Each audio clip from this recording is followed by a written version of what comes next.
Coming up on Unpacked. He didn't steal anything. He was just there basically to assassinate my sister.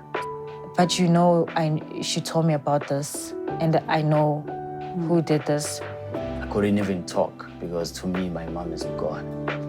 And surprisingly, that was the last day that everyone spoke to him.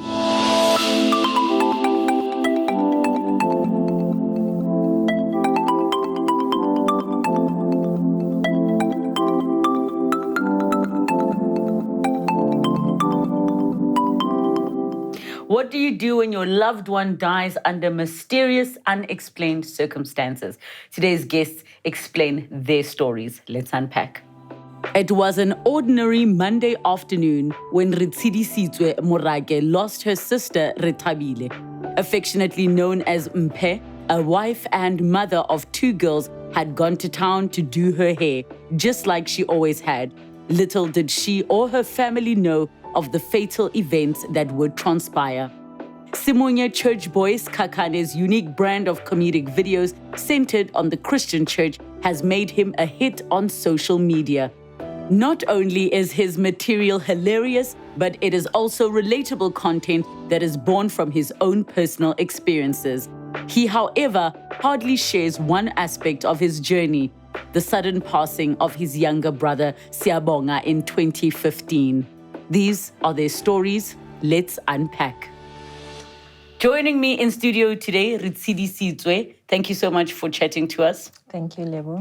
And thank you so much, Simunye, for talking to us in studio today. I thank you too. I'm going to start with you. Take me to the beginning part of what took place in your life with your sister for us to be here talking today about what we're discussing. Okay, so my sister in 2018, she got married, everything was good. And then... And she was how old at the time? She was 35 at the time. She had 2 kids. In 2018, she had a 1-year-old and a 4-year-old. And then things got rough. Things started changing a lot. In what way? Things got tricky in her life, in her marriage. She just started, she was very bubbly, but then she started complaining a lot about a lot of things. And she wasn't really a pessimist, I'd say. She was very positive, but things just started steering in a very negative light. And then in 2019, she sent me a text in the early hours at like 4 in the morning. And she's like, if you find me dead, if I go missing, or if you find me in a car accident, know that 1, 2, and 3 are responsible for it. So she named people? Yeah, she told me. And then she's like, Tidi, but don't be so worried, man. This is just precautionary measures. Should anything happen, just keep this text, save it. So I'm like, but you worry me. She's like, no, don't worry about it. It's fine, okay? Life goes on. My parents moved to a new house. Excitement. And then in 2020, she started at work. She was having issues at work. People were stealing her stuff. And then she was dismissed from work. And then she was contesting that. And then I think a week, the last time I saw her, she came to my job. She went to applied Wits for teaching. So she was studying and stuff. And then she came in, she was telling me all these things that are happening in her life and what she's basically picking up on that text she sent me in November. And then because she was always she'd come to me and just vent. So I was listening to her in the parking lot, listening. Okay, sharp. This is like a week before lockdown. And then time goes. And then on the 24th of March in the morning, she calls me around 6. So she was very troublesome. Like she'll just call you randomly. Say, sis, what? I was like, I'm not going to answer her phone at 6 in the morning. And then she calls again at 9. We spoke. No, I'm going to do my hair. It's lockdown in 2 days. I don't want to be running around with the kids and stuff. Okay, no, sharp. See you later. Around 2, I get a phone call. Your sister's been shot. How? Where? She was at the salon with her 2-year-old. And the baby was sitting on her lap. The lady's doing her hair behind her. The door was on her right. So the distance is like maybe a meter and a half from where she was. The guy comes in. So this is in Joburg. So in Joburg, people sell random things. They're coming in, hey, see this. So they're thinking, no, it's another random person taking things out of the stomach to show them what he's selling. To their surprise, it's a gun. The baby's sitting on her lap. And then she looks at the guy. And then the guy takes out the gun. She covers the baby. This is the lady who's doing her hair is telling us the story. She covers the baby, she looks down, and then the guy shot her in the neck and in the head. And that was that. So what did the lady who do the hair describe the energy in the room to be like when that happened? She said it happened so quickly. The baby my sister held the baby screamed, she's shocked. The guy shoots my sister twice, then shoots the lady, Tina, her name is Tina, shoots Tina. There was another lady sitting at the back. Then she says she kneeled down because she's also thinking, I'm next. So Tina says my sister fell back this way. She fell, the child is screaming. So then the guy runs off and then the lady takes the baby, leaves the store, and then, that was that. That was that? That was that. Just on a random day? On a random day. He didn't take anything. He didn't steal her bag. He didn't take the cars. The car keys was right there. The car was parked out. He didn't steal anything. He was just there basically to assassinate my sister. So who is the person that called you to tell you that this is what's taken place? It was my uncle. So it happened around 12 noon. I got the call about 2 hours later. How did your uncle find out? I think he found out through my dad. So my mother and my father were the first people to get the call. They went on the scene. So who called them onto the scene? The detective called them. So they got her phone. I think they got her phone on scene. Or Tina. I think it was Tina because Tina, she's very close to my sister, so we've known her for a very long time. So the people at the store know us. Yes, so that's how they contacted my parents. Contacted your parents, they contacted somebody who then contacted you. Who then contacted me. They told you on the phone? Yeah, they told me. But I wasn't shocked because of the SMS. So for you, this was this is what she was talking about? Yeah, so oh wow, it actually happened. So when you got the call that said your sister's been shot, did they say she's been shot dead or just shot? She's shot and she died on the scene. So what did you do next after getting the call? It was where are the kids? Because I know she went with the kids. So my first instinct was to go on the scene and find the children, but the cops had already taken the kids. One child was at Tina's flat, which is just 2 blocks from the salon. And then the other, so the child that was there with her, the lady who was in the store took her to Tina's place. And then the cops fetched the kids at Tina's place and took them to the police station. So where did you end up going? So I went to the store. And then when I got there, I found people cleaning. It was a bloody scene. It was bad. And then I asked, where are the kids? Like, they don't know where the kids are. I found my mother. She's not talking, obviously. So I called my father as I come to the police station. And so then from the salon, I went to the police station. This was in GP. Yes, GP police station. And when you got there, what was relayed to you? My mother was on the floor crying. And then I'm next to my father. But she told me about this. And I know who did this. And then he's just like, no, wait. Let's just deal with this. Don't take it there yet. I'm just like, but why? My sister's been shot. What do you mean? It was, What did you understand your father to mean at the time? I think he went to go identify my sister's body. So I think he was in shock. It was just too much for him. So I think me bringing that up, he just couldn't deal with it at that moment, So what was the next thing that happened? Because now you're at the police station. We're at the police station, and he's saying, don't bring this up, not now. So I'm quiet, I went to go sit with my mom. And then from there, we're all discussing, okay, where to from here, which was her home with her husband and her kids. So it was... I didn't even cry because I think that it was the reality of it hadn't hit yet. And also because of the person she was, I felt that it was in a weird way. I don't know why she let it happen, because she knew it was going to happen. So I think I was very mad at the same time that, but you knew, why did it have to get to where it got to right now, you know? So it was confusing, very confusing. As in, why didn't you do something about it? Yes. Because if you knew, we could have helped you. Yes. At the same time, I'm also feeling like I didn't take it as seriously as I should have. But also I felt like if she didn't take a step, I couldn't push her to take that step. And she was very assertive and very strong-willed person. So I wasn't going to be able to tell her, no, let's do this. So no, Tsiri, it's fine. She made it look very nonchalant when it was very, very serious, especially when there's kids involved. It's interesting that you say the first thing you thought when she called you, when you got the call that your sister's been shot and murdered, was, so this is it, basically. Yeah. It's happened. It's happened. I couldn't even, like I'm saying, I couldn't even cry. It was just like, okay, so she was right.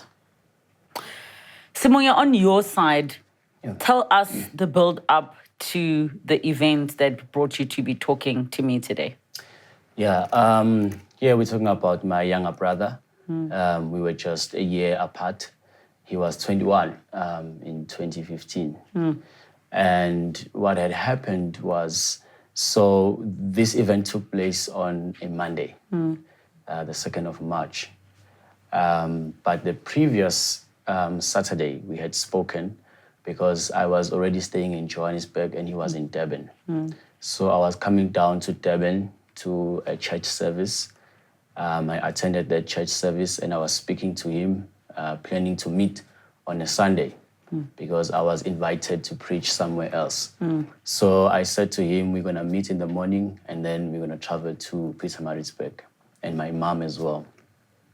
And also on that same Saturday, he was also communicating with my father and my mom as well. So basically he communicated with everyone on Saturday. And surprisingly, that was the last day that everyone spoke to him. So when the Sunday came, we were supposed to meet. We couldn't find him on the phone. He had problems with his phone. No one could get him in contact. So we tried everything until we left him. He said, no, it's fine. At the time, was he living alone? He was staying in a flat with his friends. Okay. Yes, okay. because he was a student. Yes. He was a student doing his last year in hospitality. So then we left and we went to Pietermaritzburg. We went to the church service and I was preaching there. I remember I took a bus coming back to Joburg at night, and my mom was very sick on Sunday. My mom was very sick. I remember praying for her before I left. And I left to Joburg. When I arrived here, straight went to work. I was tired. I slept the whole day. And then when I went back home from work, my cousins, I was staying with my cousins. My cousins had got the call about what happened on Monday. So, and then they tell me, listen, don't unpack your bags. They don't tell me what happened. They say, just take your bags as they are. We're going to the airport. And they didn't say. I was shocked. Why? What's happening? No one is answering, you know. In my mind, my mom was very sick. So you thought yes, the I'm worst. thinking, okay, you know what? This is it. Then I tried to call my mom because now I'm trying to find out what is happening. She doesn't pick up. My other cousin picks up from the other side. And I'm like, where's my mom? They say, no, your mom is not okay. Just come here. And then we have a chat. So to me, I thought, yeah, it's really her. Yeah, it's really her. And then my older brother, we're also a year apart. He texted me and asked me, when last did you speak to Daddy? And I was like, no, I spoke to Dad last night. You know, and he says, okay. I'm like, why? He He says, no, it's fine. Just come. And then I go to the airport. That was my very first flight, but I was crying the whole journey. And It must have been the longest flight. it was the longest, and I was just crying. I remember I sat next to this gentleman who kept asking, what's happening? What's wrong? I couldn't even talk because to me, my mom is gone. And that's it. And you flew So- by yourself. They just covered you to the airport. They just covered me. That was it. And they left me there. And I took the flight by myself. And I'm just there alone and crying, just crying. Checked my phone, trying to see what is happening. I see some messages on Facebook, you know, some people, because he was a very friendly person, a people's person. People loved him. So some were writing things, but not saying exactly who. They were just saying what is Saying happening. things like what? Like, what is happening? What is happening to the Sikhakhane family, you know? And I was like, what did they hear? And I got to the airport in Durban. My cousin came and picked me up. He never said a word. He just drove straight. And it was almost an hour drive. So you arrive home and the first person you see is who? Yeah, the first person that I saw was my mom. And when I saw my mom, I was relieved. I was relieved because then I thought, if my mom is alive, I just spoke to my brother. He asked me about my dad. So everyone is alive. The last person in my mind is the one who's not alive. So what did you think was going on at that moment? At that moment, I thought it has to be my granny. Okay. Also, you're at Granny's house. Yes, you know, and I don't see her.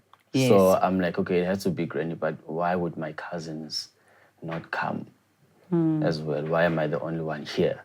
The ones that you The left one in that- Gauteng. Yes, that left me. So I was confused. There was nothing in my mind that said it could be my younger brother. There was nothing at all. Such that when they sat me down and they told me the story that, okay, But talk us through now. Yeah. You see your mom, you get out the car, and what happens? when I see my mom, I was relieved and I went to her. She's crying, you know, and I'm trying to comfort her, but I don't know what for. You know, I'm trying to comfort her. I'm like, no, it's gonna be okay, but I don't know what happened. And then my aunt then calls me and sits me down, and she tells me that, no, what happened today, this morning, is your brother was with his friends in their flat, and we don't know what happened.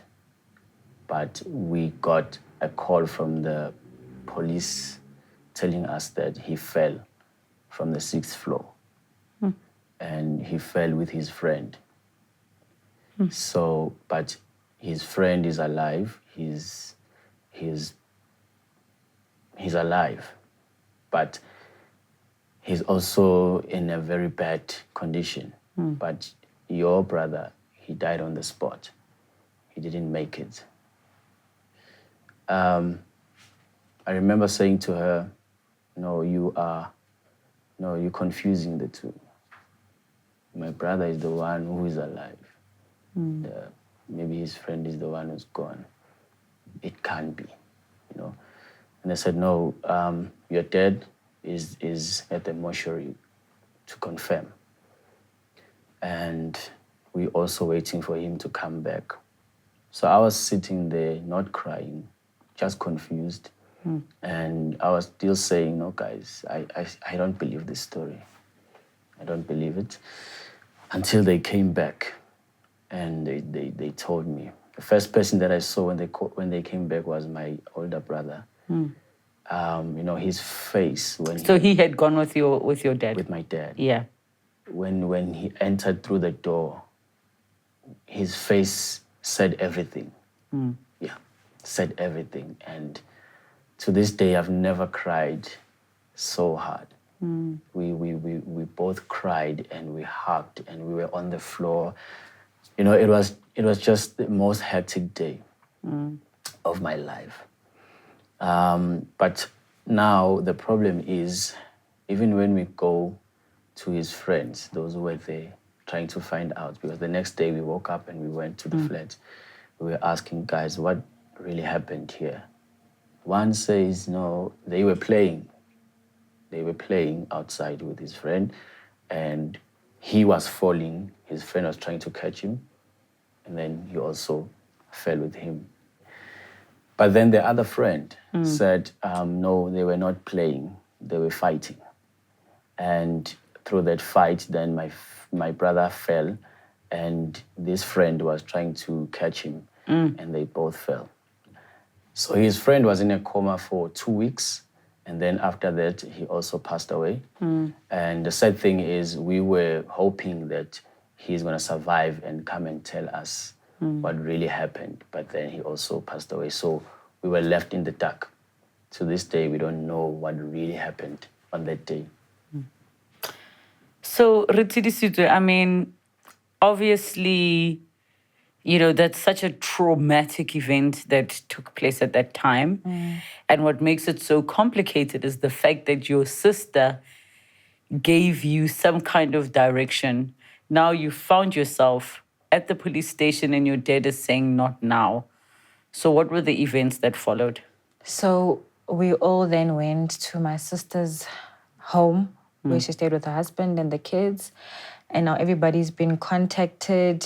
Everybody's shocked. You're calling them. You're letting them know what happened. What happened? She was shot. Shot? By who? Why? You know? And the most traumatic thing about it is that she was shot like she's a mafia. You know, like she's drug dealing or she's busy with some hectic, I don't know, life that nobody knows about. She was a simple girl raising her 2 kids, and now she was, like, they made sure that she's dead. Like, who would want to make sure that she's, like, it's over, you know? So everybody's asking themselves, like, but why? We at her husband's house. It's just a mess. We don't know. We don't understand, you know? So now I have this information. So my dad doesn't know yet that I have the text, but we had some sort of communication that we know who it was, but they don't know yet that I know, like, directly who it was. So fine. What do you mean you had? So as in your father only knows that she's given a hint, but he doesn't know that it's that detailed and you have the proof. Yes. So we then go back to my parents' house that night, and then my mother calls me. No, I call my mom, and I'm like, listen, I have this text that she sent me. And I show her the text, and she reads it. She's not shocked as well. She had an idea, but she didn't know that it was that straight to the point. Then she makes me read it to my father and some of my other aunts, and now they're all shocked. And the dilemma is, how do we prove this, you know? Or is this what she says this would happen, but is it really what happened?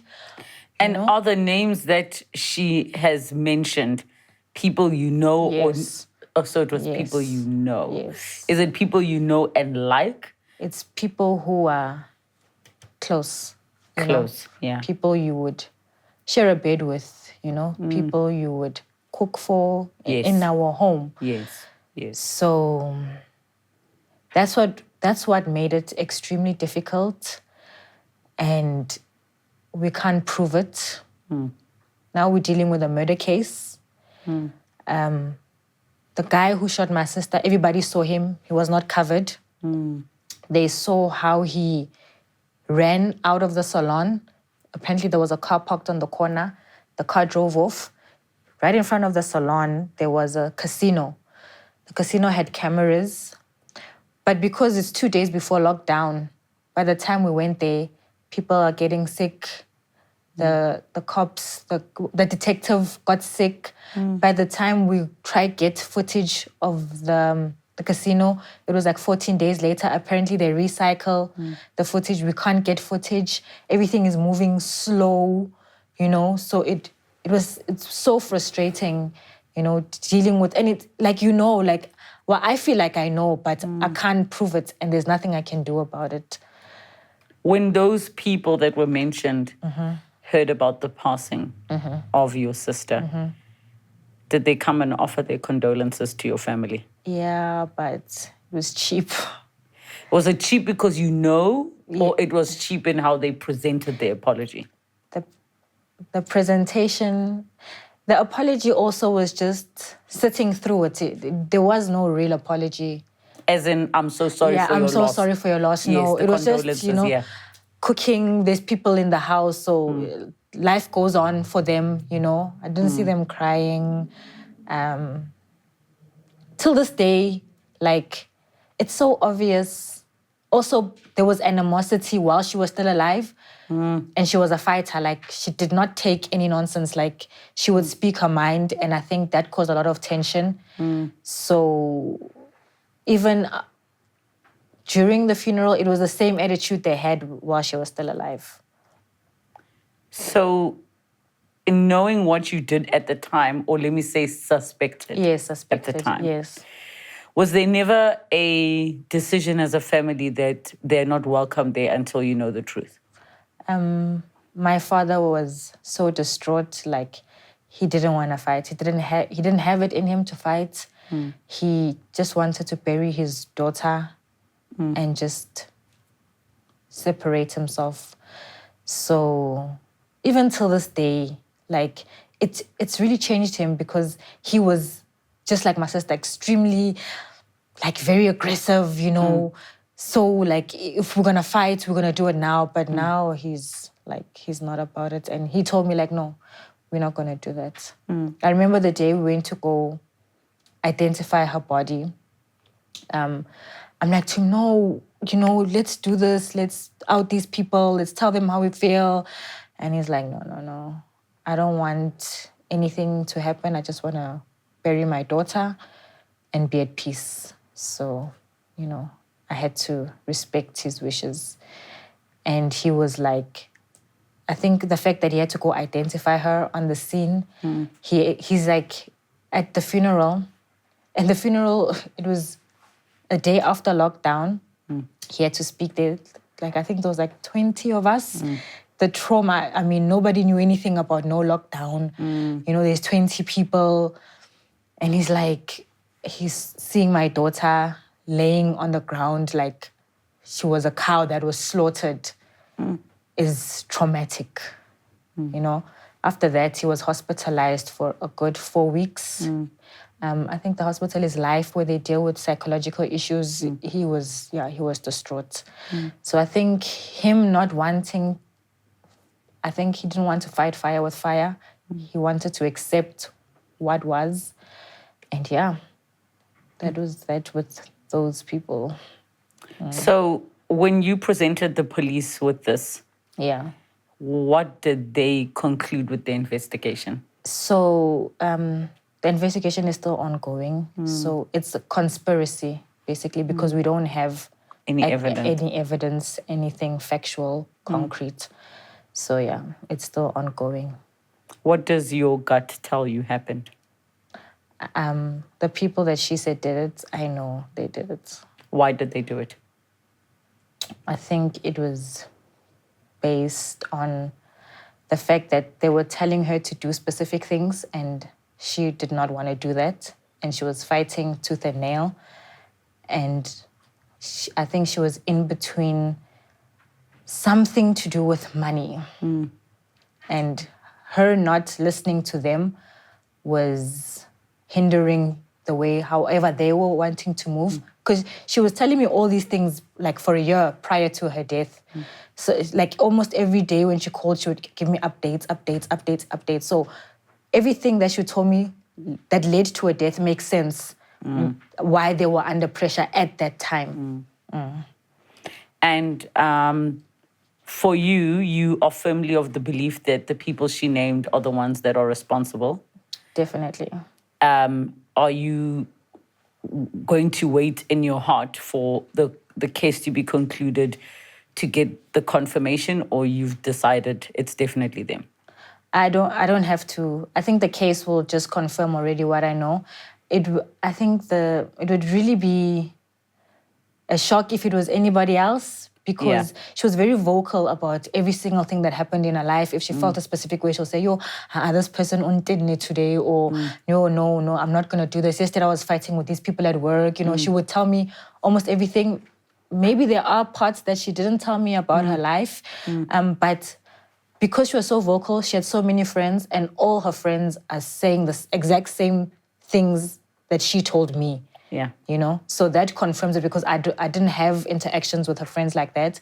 And when they found out, they were also like, oh no, you know, it must be. On your side, Simunye, Yes. you said that the friend passed away after being in a coma for 2 weeks. So no one from your family got an opportunity to speak to him. Well, some of my relatives did go and visit, but only to find that he couldn't speak, even in the coma. Couldn't speak. He couldn't even hear. So he was just laying there. Non-responsive. He couldn't respond to anything. So we were hoping that he's going to recover, because even his family, we were communicating with them, trying to find out what is the progress, you know, what's happening. They kept saying, no, he's not improving. We waited, and when we went to the police and tried to find out and say, guys, can you investigate? All they said was, this case, we really can't investigate, because they say because it's the two of them who were involved, and both of them are not here. So there's no one to actually give us a straight answer, because the friends, this is what is confusing for me. The friends say they were there. To us, they say that we were there, these people were fighting, the other one says they were playing. But to the police, they say we didn't see what happened. So really, it's really a case that leaves you in the dark, but again, you can't do anything about it. You know, we ended up saying, you know what, instead of trying to find this out, because it opens the wound every time that you try to dig it. So it's better to just leave it, because it's not gonna bring him back. And the only thing is just causing pain to yourself. So rather just leave the case as it is and just accept the fact that he's gone. So, but the pain is still there, you know, thinking about that my brother is gone and I don't know how, and I don't know what really, really happened. Is painful in itself. You know, it's better when you know exactly what happened. You feel like, okay, I can move on, I know the story, but now we are all left in the dark to this day. What do you think happened? You know, for some reason, I think that those who were there were involved in what happened. And partly responsible for his death. Responsible for what happened, yes. So it's just a matter of not being able to prove that. I have nothing that is an evidence for that. But the way that they are telling the story says to me, something here is fishy. Something is not right, you know. But, well, what does one do in a situation like this? Yeah. So for me, it's a pain, because this one was like a twin to me. I was spending a lot of time with my brother. I was closest to him. They used to call us twins. And what I'm doing now, as people know me as a comedian, I used to do that with him, you know, most of those things. But now he's not here. So I'm left with a gap in my heart that nobody can ever feel. And this is a pain that I know that people won't understand, but I try to bury it each and every day and try to come out as a person who is okay and everything is fine. But I know deep down in me that I wish I can find out what really happened on that day. So the case is just done? Yeah, it's just done. It's left like that. How are you going to find closure if this case doesn't get concluded? You know, I was speaking to your makeup artist. Yes. While she was doing my makeup.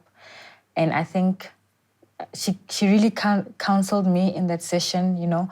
And she's like, you need to understand that we all have our lives and we are dealt with the cards that we are dealt with. And your sister was dealt with those cards and you need to find peace, And she was giving me ways on how to, actually, nobody has actually ever spoken to me like that. And actually coming here, I feel like I've gotten a little bit of peace. And I think I'm going to work towards it.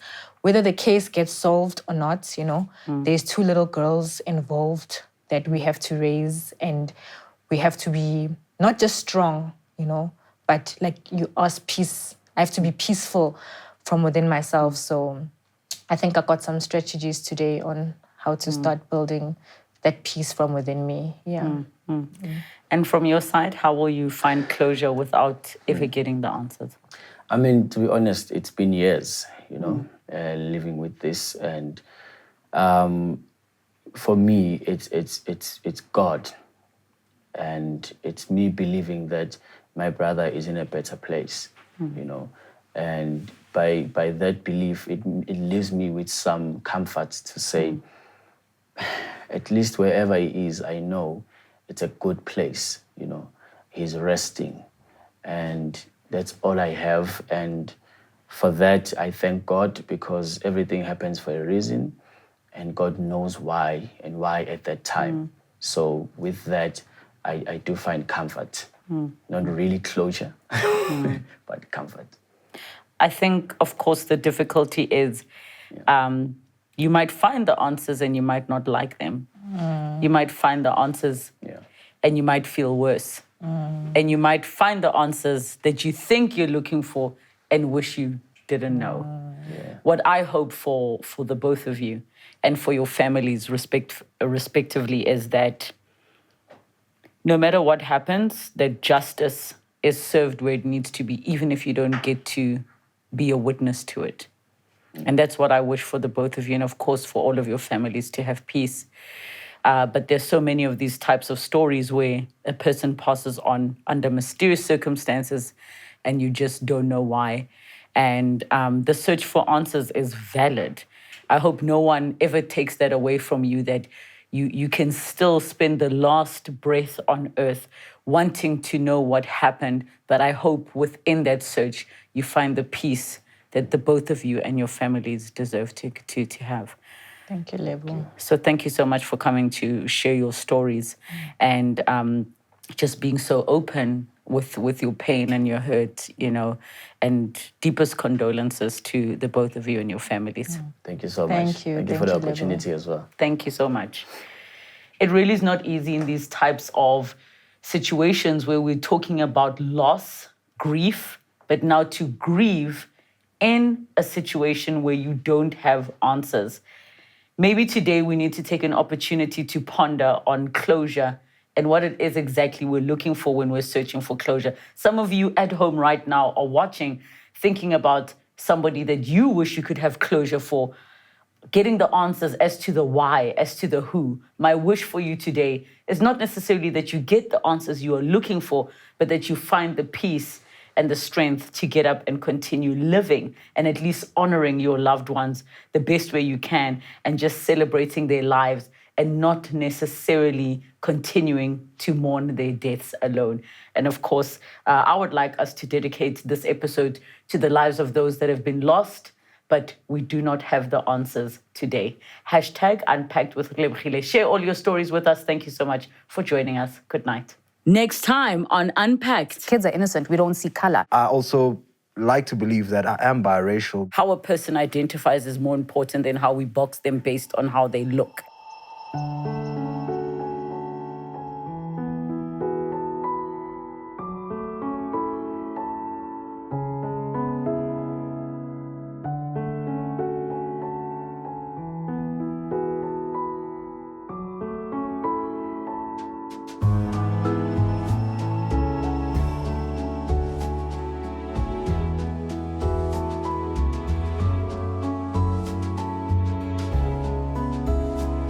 Unpacked with Relebogile Mabotja. New episodes weekdays at 5:30 p.m. on my YouTube channel. Don't forget to subscribe. Television edited broadcasts weekdays at 5 p.m. Open up to S3.